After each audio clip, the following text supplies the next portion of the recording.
Chapter 6. Nasa labas na siya ng kotse niya at mat-amon lang nakatingin sa akin. Nakasuot siya ng long-sleeve shirt na gray na bahagyang hakab sa kanyang matipunong katawan at semi-tight blue jeans na hakab din sa kanyang mamasel na hita. Hindi ko siya nakita kanina sa resto. Akala ko hindi siya magpapakita ngayong buong araw. Kuya Luis, uuwi na kami. Sabi ni Ana na nasa loob na ng sasakyan. I know. Sa akin nasasabay si Ivana. Sabi ni Kuya Luis sa tonong walang pwedeng kumontra sa desisyon niya. Ngumuso si Ana at tumingin sa akin na nakataas ang kilay. Ano bes? Sa akin ka sasabay o kay Kuya Luis?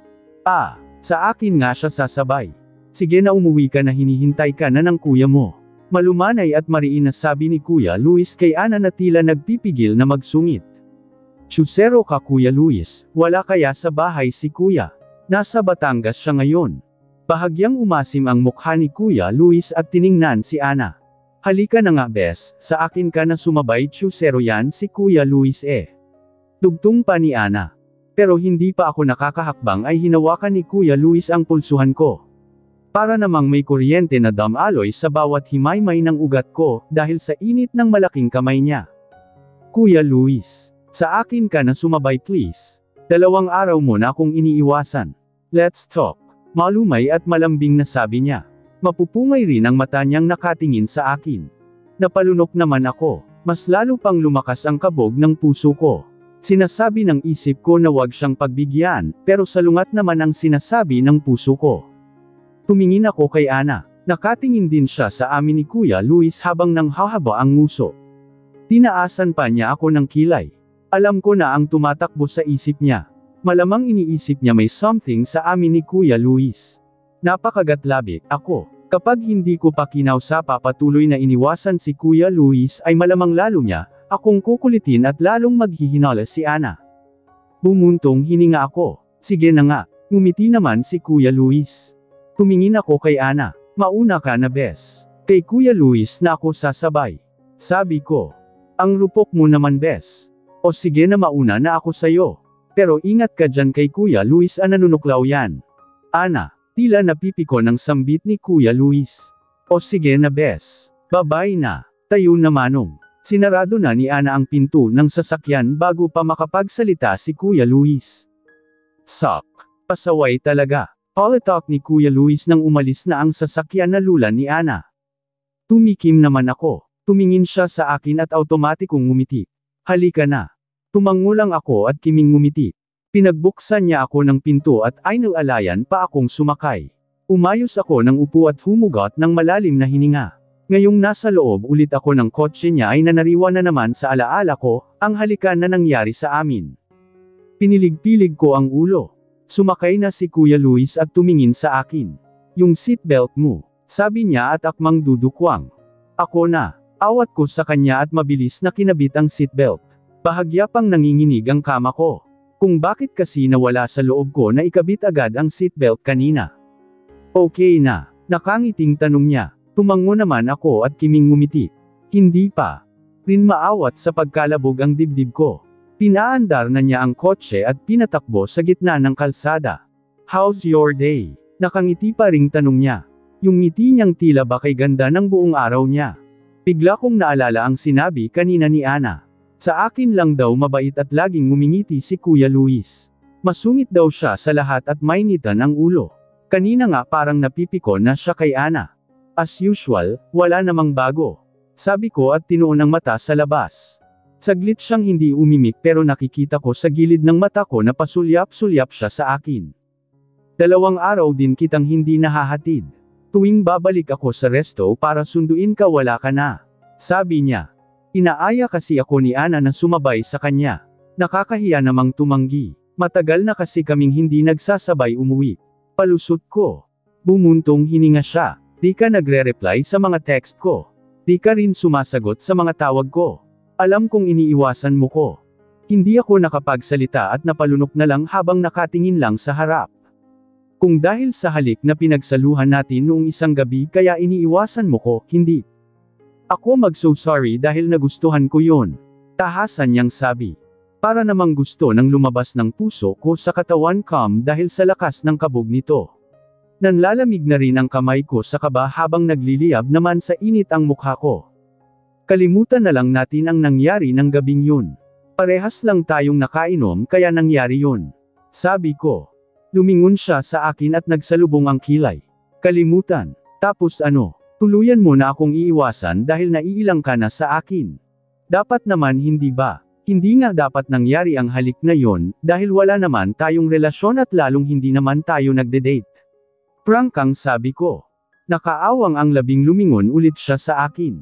So ganun lang yun. Para sa'yo dapat nang kalimutan ang halik na yon na parang wala lang. Wala lang naman talaga ang halik na yon. Giit ko. Bakit ba parang big deal sa kanya ang halik na yon? Ngumisi siya at umiling. So hindi mo nagustuhan ang halik na yon? Tanong niya na tila naiinis na. Lumunok ako. Ewan ko. Hindi ko alam. Yun ang una kong halik eh. Biglang huminto ang kotse niya na impit kong. Ikinatili sa gulat. Inis na nilingan ko siya. Kung hindi ako naka-seatbelt malamang sumubsob ako sa dashboard.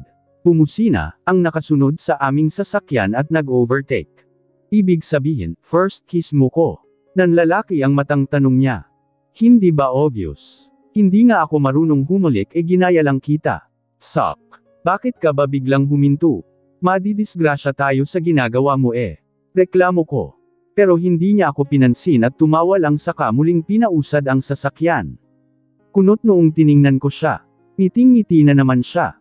Bakit? Tanong ko. Wala naman, naiintindihan ko na kung bakit nagkakaganyan ka. Nakangising sabi niya. Lalo namang napakunot ang noo ko. Pero hindi na ako nagsalita at humalukip-kap na lang.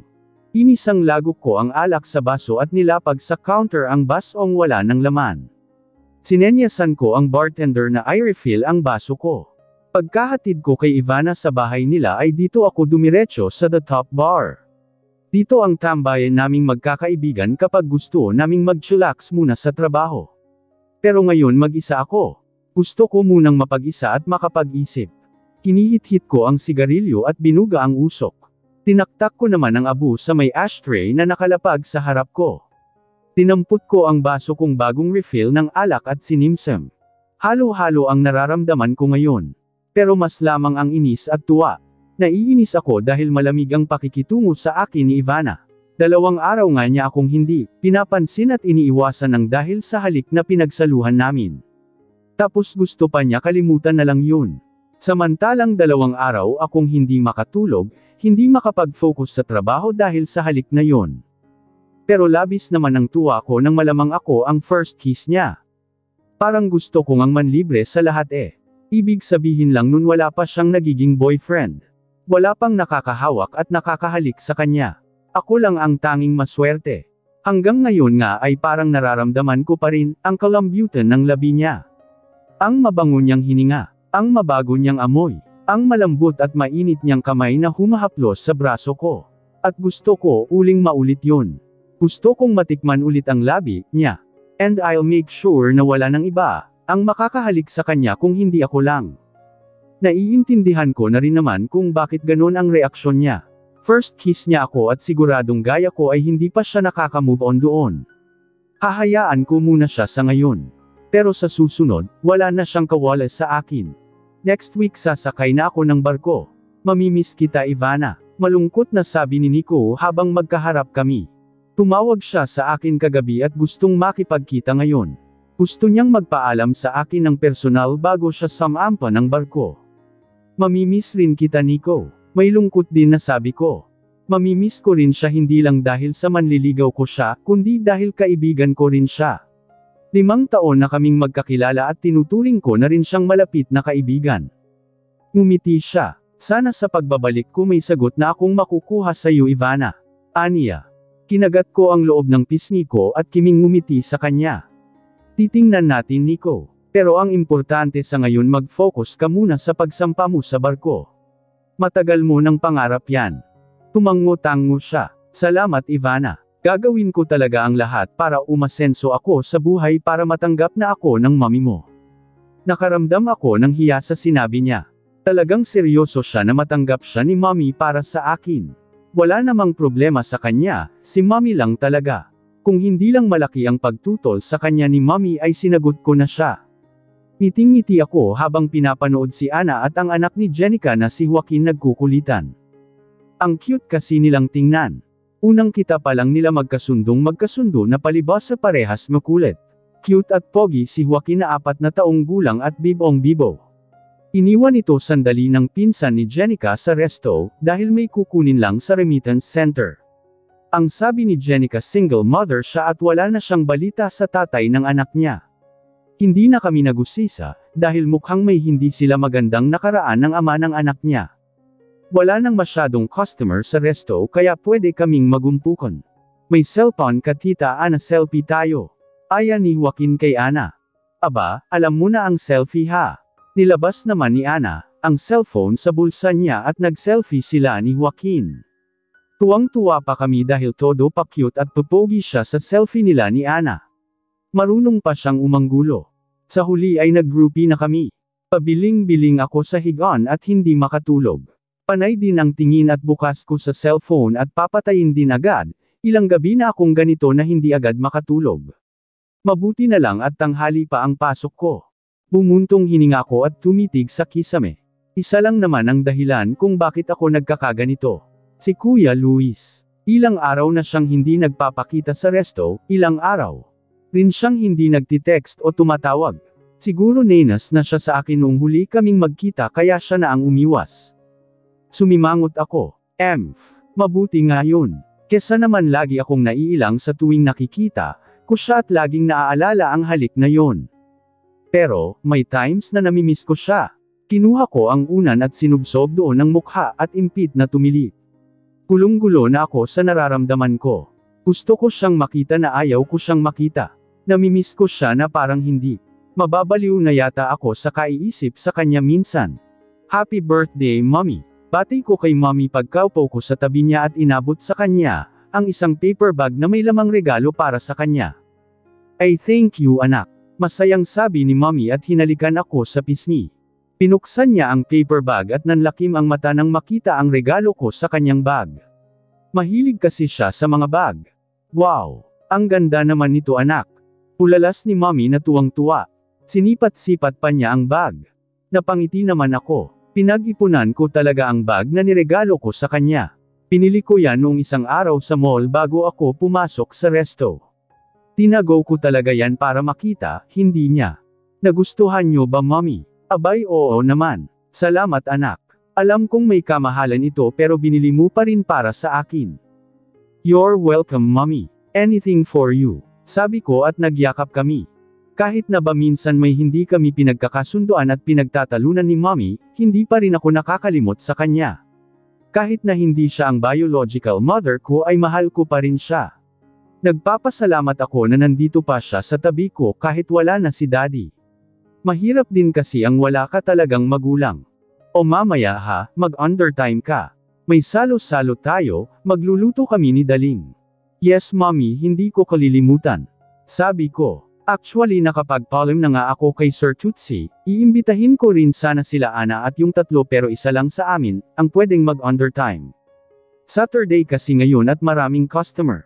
Aligaga ang mga kasambahay sa malaking mansion, dahil gising na ang amo nilang mukhang mainit na naman ang ulo. Kanya-kanya sila ng toka sa mga gawain, istrikto at perfectionist, ang amo nila kaya hindi sila pwedeng magkamali sa mga ginagawa nila. Lucy ang kape ko. Napapitlag ang mga kasambahay nang dumagundong ang galit na boses ng amo nila. Lucy, hindi mo pa ba naititimpla ng kape si Sir Luis? Sita ng mayordoma na si Manang Leng sa kasambahay. Nakalimutan ko Manang. Ipagtitimpla ko na. Kakamo-kamot sa ulong sabi ni Lucy at natatarantang iniwan, ang pinupunasang mga kubyertos at naghanda na sa pagtimpla ng kape ng amo. Kung ikaw talaga, sa pwedeng makalimutan kape pa talaga ni Sir. Pilasan mo na dyan. Huwag mong lalagyan ng asukal baka makalimutan mo na naman. Opo Manang. Napailing-iling na lang si Manang Leng at minanduhan, ang ibang mga kasambahay. Shesh, navukum mo ba ng maayos ang living room? Yung ilalim ng carpet? Oo Manang, inulit ko pa nga ng 2 beses eh. Sagot ni Shesh ang kasambahay na medyo malusog ang pangangatawan. Mabuti naman. Mahirap na. Mainit ang ulo ni Sir Luis ngayon baka kayo ang mapagbuntungan. Ikaw Ona, yung hagdan na punasan mo ba ng maigi? Yung handrail. Nako, kapag nahawakan ni Sir Luis na maaligasgas yun ang mayayari talaga tayo nang wala sa oras. Okay na ang hagdan pati ang handrail manang, pinakintab ko pa yun. Pwedeng pwede. Na nga kayong magsalamin eh. Sagot ni Ona, talaga lang ha. Mamaya titingnan ko yun kung may kantab talaga. Di ako mapapahiya sa inyo manang. O sige na, mag-almusal na kayo at marami pa tayong gagawin ngayong araw na ta. Lucy, ihatid mo na yung kape kay Sir at baka sumigaw na naman yun. Heto na nga manang. Natatarantang lumabas na ng kusina si Lucy dala, ang umuusok pang kape ng amo nilang mainitan ng ulo. Teka si Mang Tolits ba nandyan na? Yung mga halaman sa greenhouse naninilaw na ang mga dahon. Kapag nakita yon ni Sir siguradong mapuputukan siya. Ayaw no na napapabayaan ang mga halaman ng mommy niya sa greenhouse. Tukoy ni Manang Leng sa matandang hardinero. Wala pa po manang. Baka umatake na naman ang rayuma. Sabi ni Shesh na nagsasandok na ng sinangag sa plato. Naku tanggal talaga siya nang wala sa oras. Pagkatapos ko pong kumain pupuntahan ko po sa bahay nila. Mainam. At pagkatapos nyong kumain ipaghanda nyo rin ng almusal ang mga tauhan sa labas. Opo. Sabay-sabay na sabi ni Ona at ni Shesh na nagsimula ng kumain. Maya-maya pa. Uwa. Atungal ni Lucy pagpasok ng kusina. O anong mangyari sa'yo at para kang baka kung makaatungal? Tanong ni Manang Leng kay Lucy na umiiyak dala, ang tasa ng kape na tinimpla nito kanina na tila hindi man lang nabawasan. Hindi nagustuhan ni Sir ang kapeng tinimpla ko. Pangit daw ang lasa. Kapag hindi ko daw inayos, ang timpla sesesantihin niya daw ako. Wow! Ayokong mawala ng trabaho manang. Kawawa naman ang mga kapatid ko sa probinsya sa akin lang sila umaasa, iyak pa rin ni Lucy. Cool. Ako na nga ang magtitimpla ng kape. Huwag ka muna magpapakita kay Sir habang mainit. Ang ulo at baka tuluyan ka ng mesante. Sabi ni Manang Leng at siya na nga ang nagtimpla ng kape ng amo. Hindi na sumagot si Lucy at nakisalo na lang kanila Shesh at Ona. Ikakain na lang niya ang sama ng loob. Ano kaya ang meron at mainit na naman ang ulo ni Sir? Ani Ona na pinapapak ang hotdog. Baka may problema sa trabaho. Hindi na kayo nasanay sa kasungitan niya. E manang iba naman po yung normal na kasungitan niya kesa, ganyan na mainit, ang ulo niya na parang bubuga na ng apoy. Hay nako, hayaan nyo nalilipas din yan. Importante maayos ang trabaho nyo.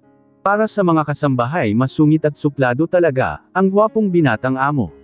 Mainitan din ang ulo bagamat hindi naman nananakit. Pero sa kabila noon ay galante naman ito sa kanila at hindi modemo.